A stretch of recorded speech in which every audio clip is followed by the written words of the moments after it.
جنتی کردار۔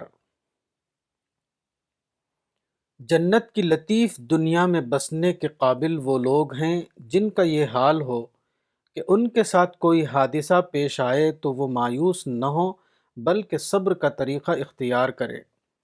کسی سے ان کو تکلیف پہنچے تو اس کے حق میں دعائیں دیں، کسی سے معاملہ پڑے تو انصاف کے مطابق اس کے حقوق ادا کریں، کوئی تنقید کرے تو اس کو برا مانے بغیر ٹھنڈے دل سے سن لیں، کسی سے شکایت ہو تب بھی اس کے بارے میں انصاف کا رویہ نہ چھوڑیں، جب بھی کسی سے معاملہ پڑے تو دوسرے شخص کو ان سے بہتر سلوک کا تجربہ ہو۔ مومن وہ ہے جو دنیا کی زندگی میں خدا کا ایسا پھول بن جائے جو اپنی کثافت کو بھی مہک کی صورت میں ظاہر کرتا ہے۔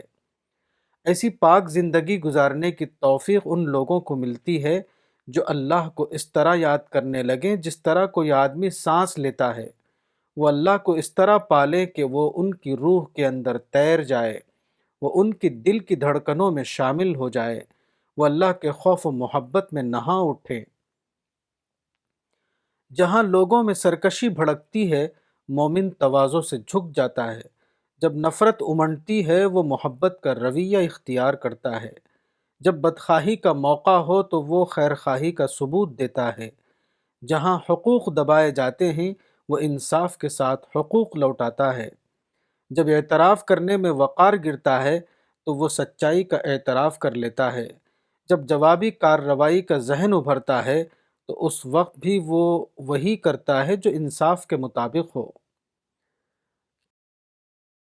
کتاب باغ جنت، مولانا وحید الدین خان، صفحہ نمبر 47۔